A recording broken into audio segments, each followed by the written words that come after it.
আসসালামু আলাইকুম। HSC 2026 batch তোমাদের রিয়ারেঞ্চের একটি গুরুত্বপূর্ণ সাজেশন। 100% এই 10টি থেকে তোমরা সকল বোর্ডে কমন পাবা। যদি দুর্ভাগ্যবশত কোনো অকারেন্স না ঘটে যায়, সকল বোর্ডেই আশা করতেছি এই 10টির ভিতরে কমন থাকবে, যদি ভাগ্য খারাপ না হয় কোনো কোনো বোর্ডের ক্ষেত্রে। তো আমি এই গুরুত্বপূর্ণ 10টি এখানে দিয়েছি। দেখো, কিং সুলেমান। আচ্ছা, কিং সুলেমানের গল্পটা আগে জানতে হবে। রিয়ারেন্স আমরা কিন্তু অন্ধ হবেজের মতো যেভাবে লাইন ওই লাইন ভাবে পড়ে যাই, আসলে এভাবে পড়া হবে না। গল্পটা জেনে মিনিংস জেনে পড়বে। হ্যাঁ, কিং সুলেমান, রাজা সুলেমানের যে গল্পটা আছে, কাজী নজরুল ইসলাম, এই গল্পটা আমরা কিন্তু সবাই জানি। আমি ভিডিওর শেষে মার্ক করে দিব কোন এই 10টির ভিতরে সবথেকে বেশি গুরুত্বপূর্ণ কোনগুলা। আচ্ছা দেখো, জয়নুল আবেদিন, এটা তো আমরা জানি, সবসময় এটা আমরা এসএসসি তে পড়ে আসছি।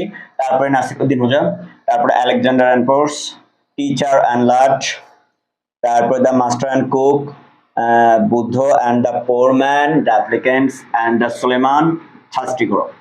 আচ্ছা, এর ভিতরে এই 10টি যদি তোমরা এখন থেকে কমপ্লিট করো, তোমরা 100% ভাইয়া 100% কিন্তু কমন পাবা ইনশাল্লাহ। অল বোর্ডের ক্ষেত্রে কমন পাবা যদি কোনো দুর্ঘটনা না ঘটে। তো তার ভিতরে দেখো, এখানে আমি তোমাদের কিছু গুরুত্বপূর্ণ বলে দিই।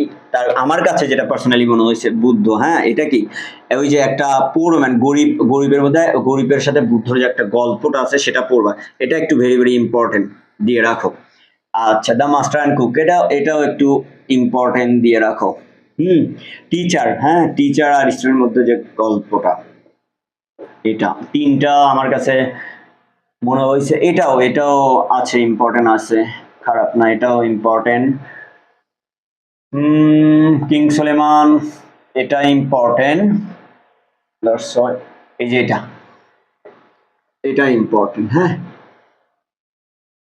আচ্ছা, এই 10টি অ্যারেঞ্জ যদি তোমরা পড়ে রাখো, তোমরা কিন্তু শতভাগ কমন পাবা আশা করতেছি। হ্যাঁ, তো এখন থেকে সময় নষ্ট না করে এখন থেকে প্রতিনিয়ত পড়ো। তোমরা যদি এগুলো উলট পালট করতেছো বা পাইতেছো না, আমাদের এইচএসসি 2026-এর পেইড সাজেশন ব্যাচে ভর্তি চলতেছে।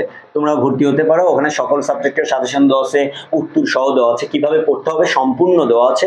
তোমরা চাইলে ভর্তি হতে পারো। ভর্তি হওয়ার জন্য নিচের নাম্বারে, আমার নাম্বারে যোগাযোগ করতে পারো। আচ্ছা, এই 10টি পড়বা, অবশ্যই বাংলা মিনিং সহ পড়বা ভাইয়া। বাংলা মিনিং ছাড়া কখনো অন্ধ অপজের মতো পুরোটা মুখস্থ করবা না, না হলে কিন্তু পরীক্ষায় গিয়ে একটু লাইন চেঞ্জ করে দিলে দাঁত লেগে থাকবা। তো আমি যেভাবে বললাম এভাবে পড়ো, এই 10টি পড়ো, আশা করতেছি তোমরা কমন পাবা।